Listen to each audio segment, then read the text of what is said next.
With us now is Congressman Mike Quigley, a Democrat from Illinois. Illinois is a state all of a sudden housing many Texas legislators, Congressman. They are there breaking quorum in the Texas State House so that there is no vote on redistricting in that state. How long do you think they should be willing to stay in Illinois? Look, I'm not in their shoes. I know it's difficult for all the challenges, legal and financial, that they face. I do appreciate our governor offering to help them, and I understand all the legal complexities that go with that. The last time they did this, they had to go back for purely financial reasons. Bigger picture here, though, is I think what the American people want is nonpartisan map drawing. The Constitution states that this should be one person, one vote. No group should be reduced or eliminated, and that everyone should have fair maps. Well, there's actually a bill in Congress to mandate just that. I'm a proud sponsor of, but it just can't move forward under the polarization that exists now.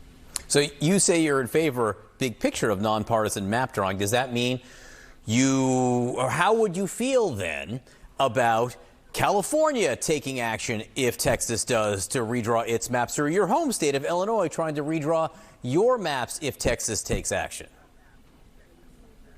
Look, you can't have unilateral disarmament. You have to fight fire with fire. Otherwise, the Republicans will rig the election. They see the polling that's take place. The reason they're doing this is they don't like the way things look for the midterm elections.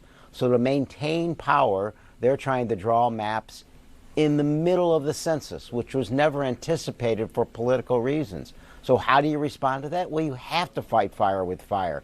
There is an alternative, and that should be our first effort. That's what I'm offering my Republican colleagues. Pass this bill.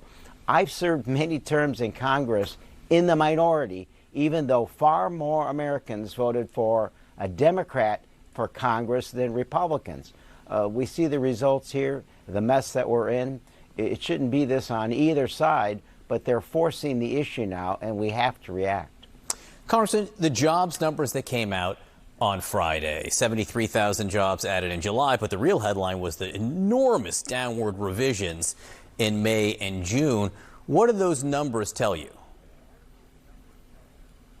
They tell us that our economy is in trouble. I mean, there's early warning signs here, not just of the jobs picture, but the uncertainty of markets. Mondelez, Hershey's, Procter & Gamble are all telling us now that we should see upward price pressures.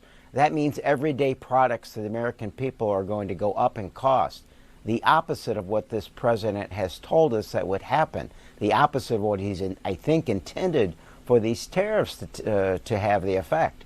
All they're doing is driving up cost, alienating our friends, our closest trade partners and military allies, and creating an uncertainty that will dry up investment.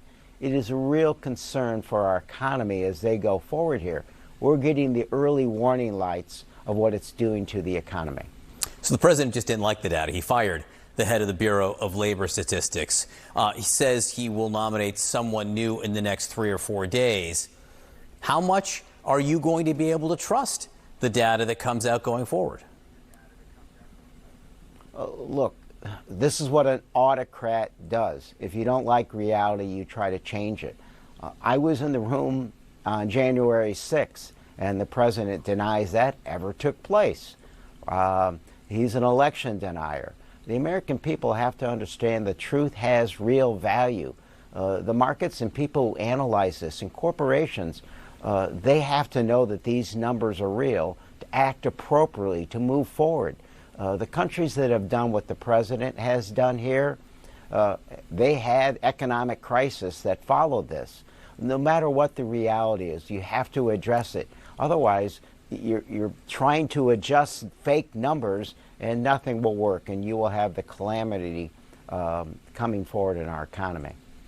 Congressman Mike Quigley from Illinois, we appreciate you being with us this morning. Thank you.